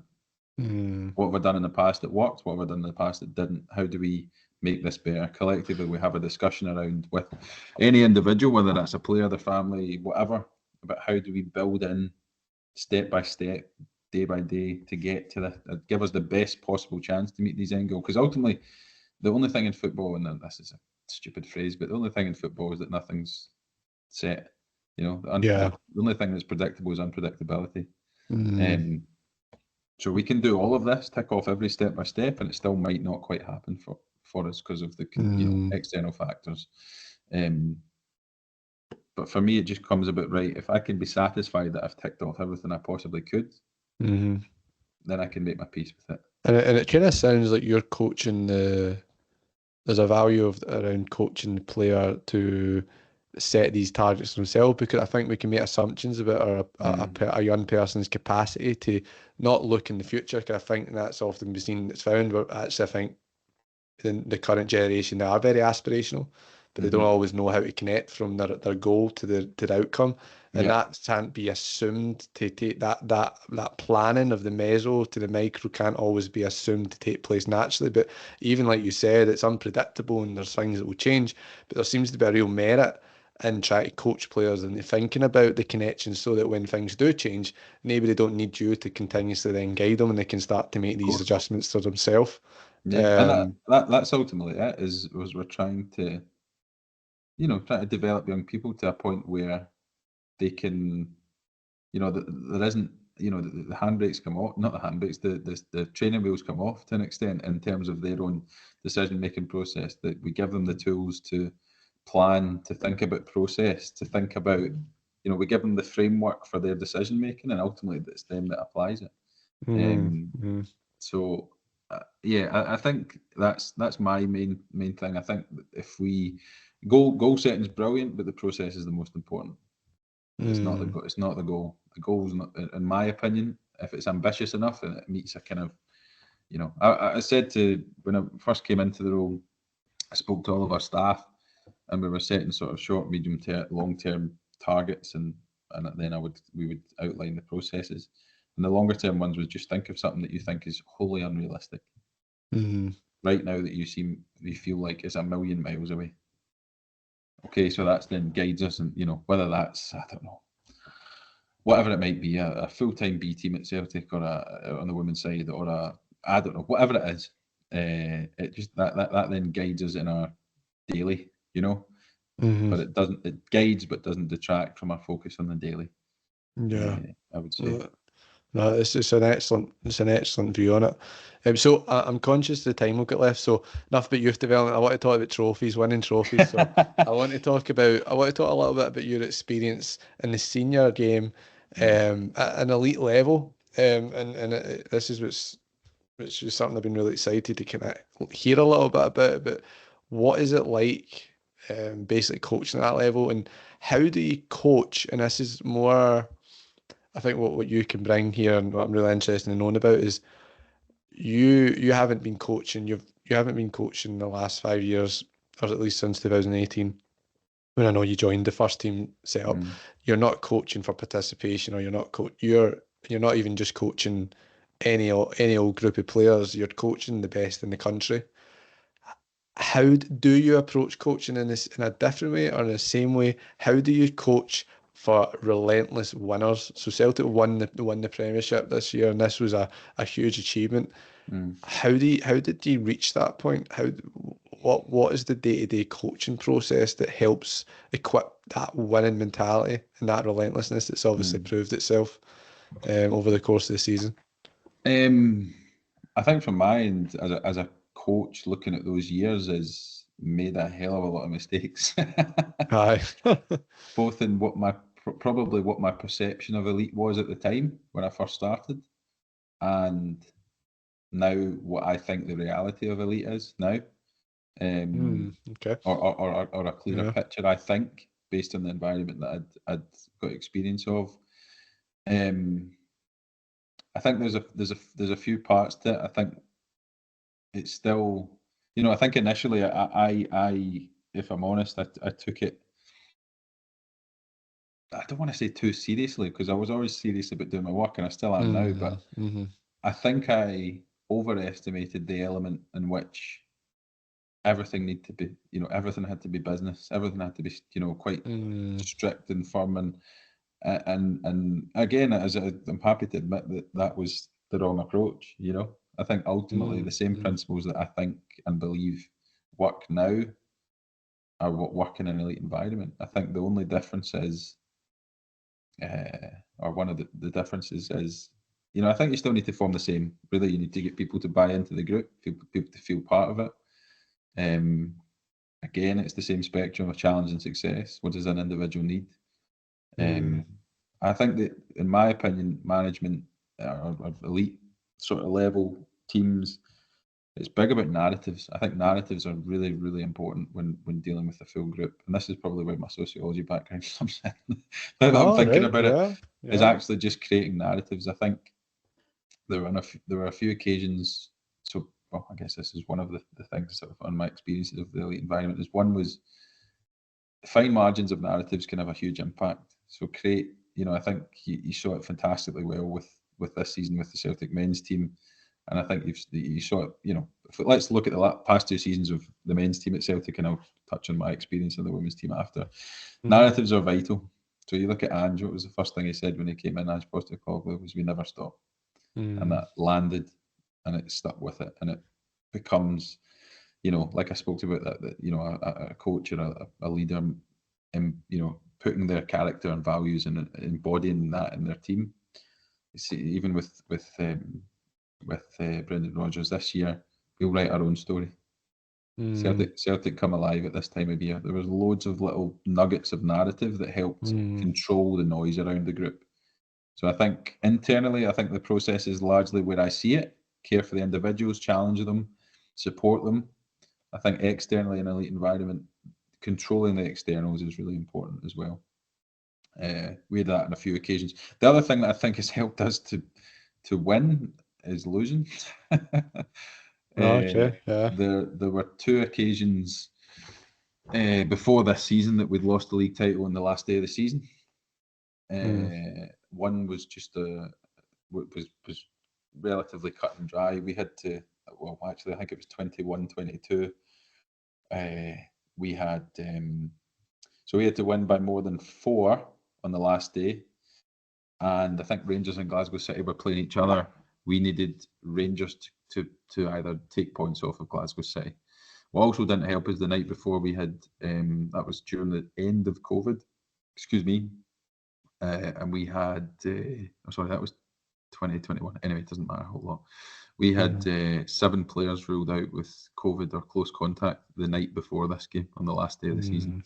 So we ended up winning that game.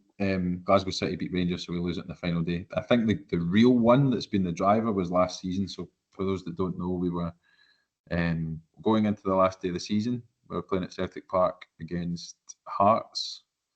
There was about 16,000 there. That was incredible, including the Celtic end that made an absolute power of noise. Over at Ibrox, Rangers were playing Glasgow City. If that was a draw or a Rangers win, and we won, we would win the title. So we were 2-0 up. 2-0 up. We'd done our bit. It was going into the 90th minute.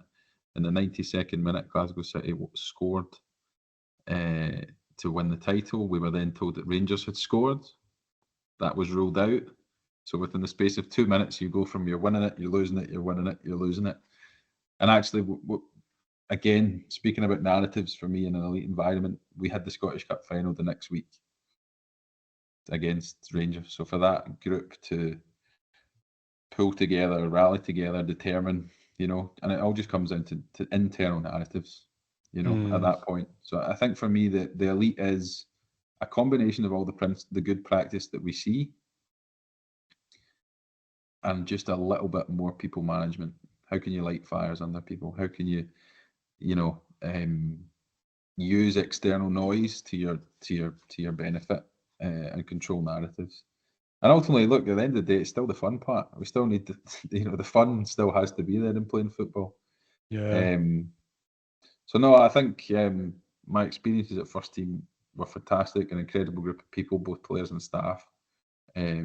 Still, as I say, still work very, very closely with a lot of them. We're all based in at Celtic Park, as well as me overseeing the academies in there, and there's a lot of crossover between those. But I think my experience of elite is challenge daily, support daily, and manage the externals would be for me. Control the narrative. I love that sort of how you light the fire. I think because I mean, moving through those points that you said there, Mike, around the narrative and how you set the narrative and sort of how you use your losses as much as you Mm-hmm. use your wins. That sort of speaks to like an emotional intelligence of Mm. knowing how to understand people. Um, so I mean, we can take that in two parts. I would really like to dissect this a little bit further because when you speak about sort of, it's almost like a storytelling, but like Mm. where the story's open and it's like where the athlete can set the end point. I mean, Mm-hmm. sometimes I mean, I've used it myself sometimes with younger players where it's like, imagine your life's a movie script, and I think that sometimes is quite useful because it puts them in the center of that script, which again I Yeah. think just naturally that's how people are anyway. So just reach them at the point that's more meaningful to them, Mm-hmm. but then it allows for right this heartache or this bit of turbulence that doesn't need to be the end point, doesn't need to be the credits. It's this is just another scene in your story. But it's Mm. interesting, and you obviously you reference like Ange and other managers in the past, and you've done it yourself. That really does come from a point of understanding the way that you can help people view what's next. Mm-hmm. Or indeed even the way that you can help people make better sense of their wider experience, it seems, because again, it seems like, I mean, we only have so much control of the externals, but it seems like you've consciously came back to the internal narrative, Mm. and I suppose that's a controllable, isn't it? So that must be more easy to access and more easy to sort of shape and manipulate towards your own aims. So that Yeah. must be hard to close out the external, but is this maybe a way of utilizing it rather than trying to manage, trying to stop it? Because maybe you Yeah, but can. it's gonna happen. Of course it is, and I Aye. think I think that's the other really important thing to reference when you're talking about elite professional female players is it's not that they're different. It's just that the context of the landscape for them is changing so quickly all the time. Mm, So you talk 10 years ago, or even less than that. You talk 6, 7, 8 years ago. There wouldn't be crowds necessarily at women's game in Scotland more than couple of hundred. You know what I mean? So you wouldn't have social media attention. You wouldn't have uh, external commentary. You wouldn't have broadcasters talking about it. You wouldn't have the noise, basically. So I think what's really important, and I think the management team of Fran, David, and myself, and also Elena laterally, we're really conscious of is that this is moving really fast for them. There's loads of stuff that they'll have never experienced before, not experienced growing up. They'll have been aware of what happens in the men's game in terms of the attention, the pictures, blah blah blah. And look, that's still developing, but particularly the noise, as I said, the external noise got certainly louder in the women's game in Scotland and across the world. But specific to the group I was working with, um, that was something that was pretty new, and can seem like this sort of big daunting wave of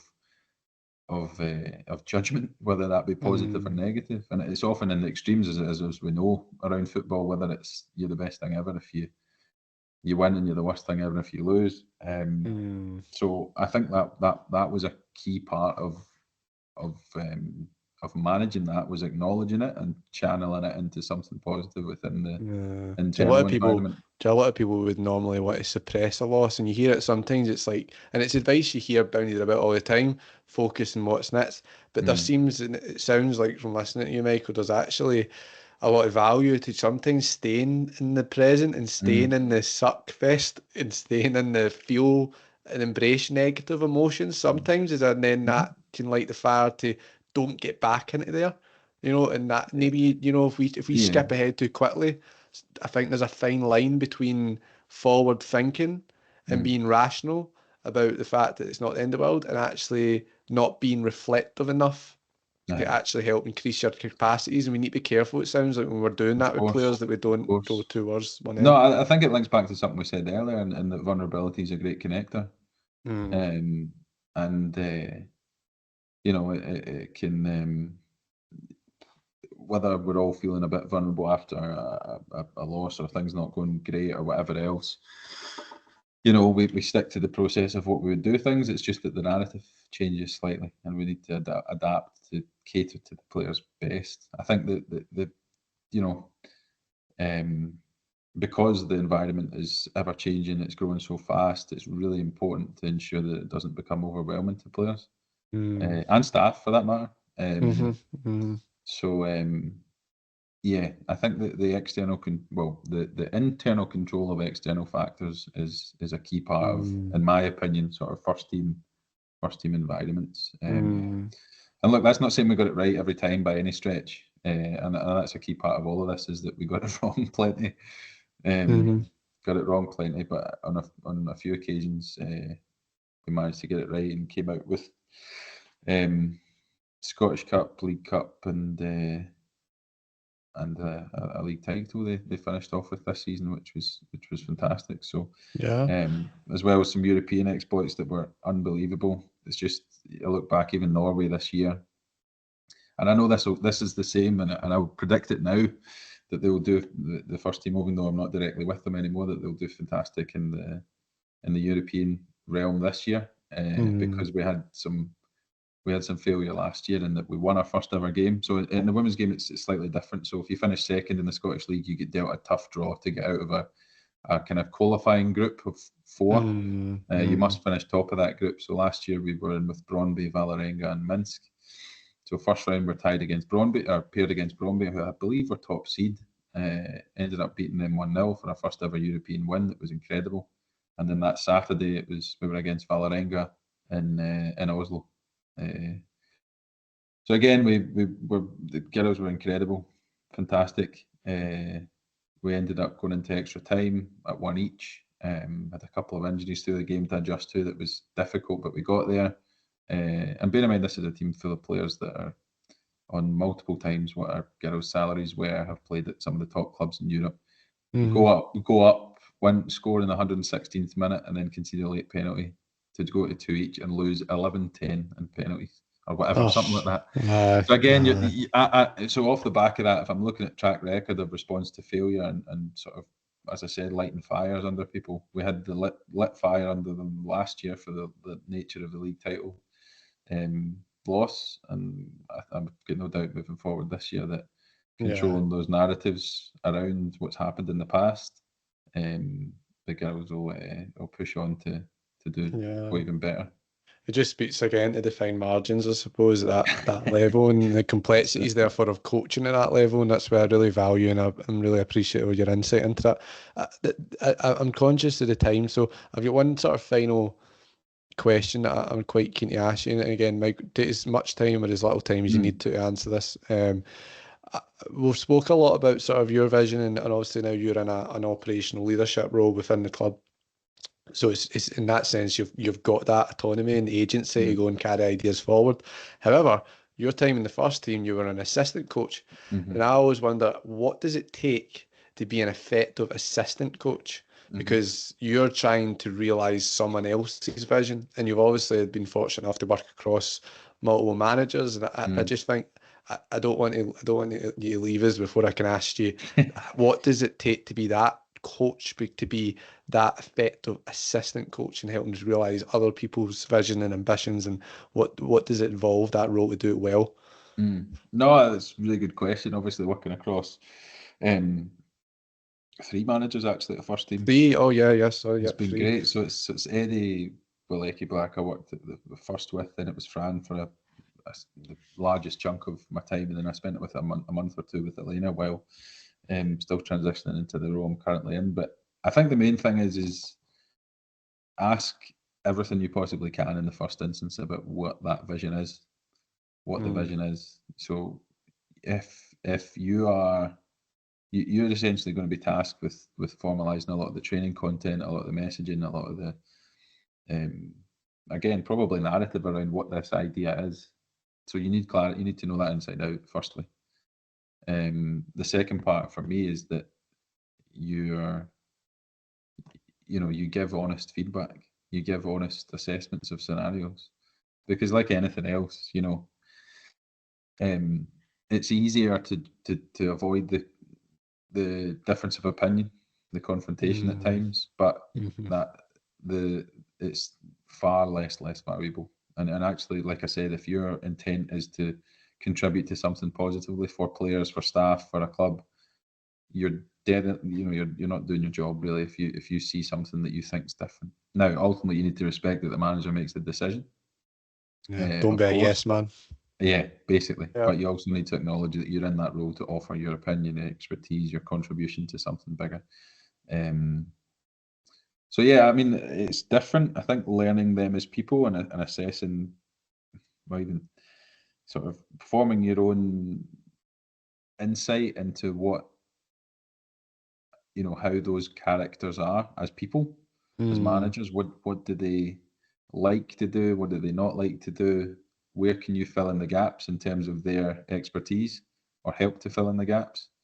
Mm. And that can come through a conversation, or it can come through your own sort of assessment of just by assessing the first X amount of time working with somebody. And it's always a progressive thing, of course. Like, it's something that forms over time. I think Fran, David, and I had worked together for a long time. That we knew exactly what everyone enjoyed doing, what everyone was good at, and how we kind of covered each other's weaknesses.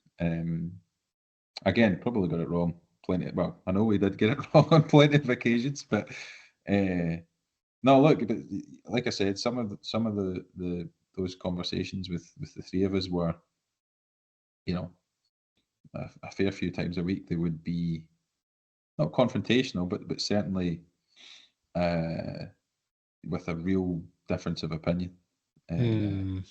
and it challenges you to justify your own opinion firstly, and with Mm. depth of evidence, etc. But ultimately, I think there was an agreement between the three of us that we knew that there was clarity, as I've spoken before about, between the professional and the personal. All of us Mm. are discussing this at such lengths and with our own opinions, to not because we dislike that person, but because we want to compete. We want the best for this group. We want the best for the individuals, and we wanted the best for whatever game was upcoming. If it was, for example, a team selection discussion.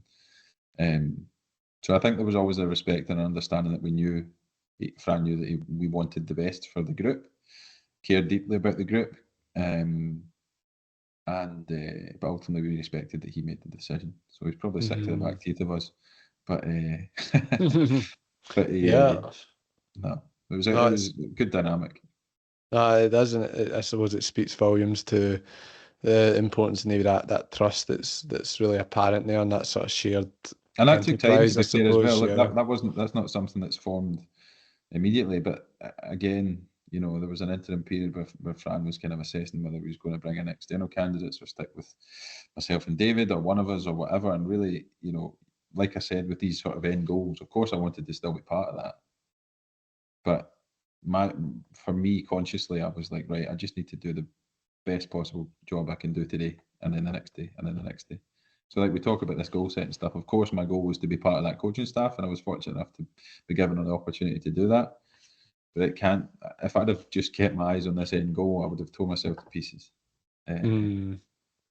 No, um, I totally, yeah, I totally understand it, and it's yes, I mean that's so thought provoking, I suppose. Just the fact that you're also needing to sort of learn the person enough that you can build a rapport mm, and probably allow yourself to balance out the aim. I suppose if you're just someone that's a bit more dominant, there's times where it's maybe better to mm, be a bit more submissive. There's times where it's better to be more collaborative. Times where it's better to be more mm, take the initiative, and it's try how you lay the things out together and just learn being with that person. It's really interesting. Now, Michael, I think we've reached everything that I certainly want to cover today, unless I can chase you down again at a further point of time. I would just like to say yes. thanks so much for sharing, not just obviously you're not just being generous with your time, but sharing your insight. You really are a very good coach, and it's great to see you now being given an opportunity as well to now project your ideas onto a wider audience and have more and more influence at the club as well, which is just brilliant. So, and for the listeners as well, just to be able to glean some insight into that and some of the, I think what we can learn more from this is the importance of honesty and a bit of humility as well, and being able to kind of know what you don't know and how we can have that vulnerability there. And then you've also sort of spoke to us a little bit about anchor points and how that Mm, really helps set the consistency and the priorities within your coaching process. And then we've even got into speaking a little bit about emotional intelligence and how you set that fire alight. And I think all of that is where, if we even return back to the fact you had an academic background, what we see as a hugely effective coaching process here now that's building and getting better and better.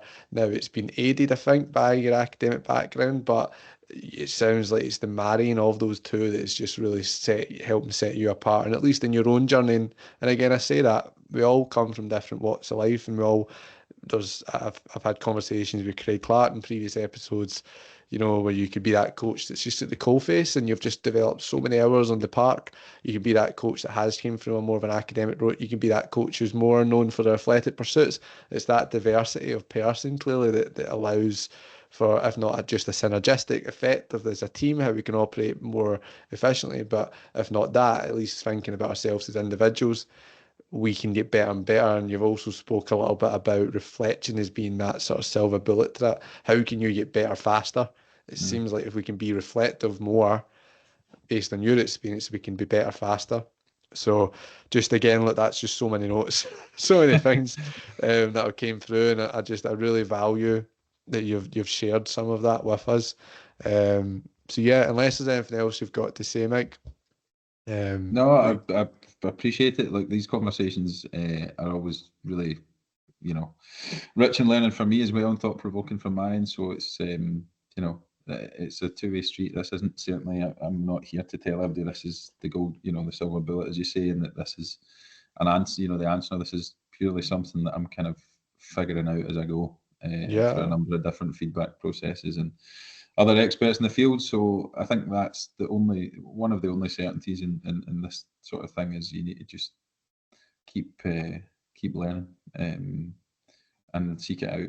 So no, look, as I said, I'm not going to kid everybody on and say I'm the expert at this, that, the next thing. This is just purely through refining things and assessing and applying to practice. So it's like I say, there's no secrets to any of this. It's and who is an expert? Honestly, like, who is one? We're all trying to figure things out. I don't know what I'm doing half the time. I just posture a bit. To be honest, it's much of the same. But no, I appreciate it, Mark. It's been really enjoyable. Thanks. Yeah, excellent. And again, just if there's one last thing, it's important that we have these conversations and actually ask questions of the wider culture. And that's, for those listening, I think you might have found that's been a bit of a theme here too, that we're also asking questions about the structures that are actually supporting, and the structures that, if not supporting, that are constraining our coaching process. And I think as coaches, or as a wider sport community, we need to actually think about these things more ecologically. We need to think wider about the macro and how that impacts the micro. How at a club level, we've spoke about how we measure for things. Are we measuring for everything we should do? Is there discrepancies, for example, as to what we measure to help us fully understand that we are having it, as Michael said, that the athlete's best interest at heart? These things are questions we can ask. We need to share ideas more often as coaches. So I would just encourage other people in different spaces and different environments to continue to probe, to ask questions in these ways about what not just you're doing, but what other people are doing, and how we can get better as a collective, and then also as a larger community of practice. So no, excellent, Michael. So hopefully for those that have been listening, this episode has been as enjoyable for you guys as it has been for me. So until next time, guys, and we'll see you later on.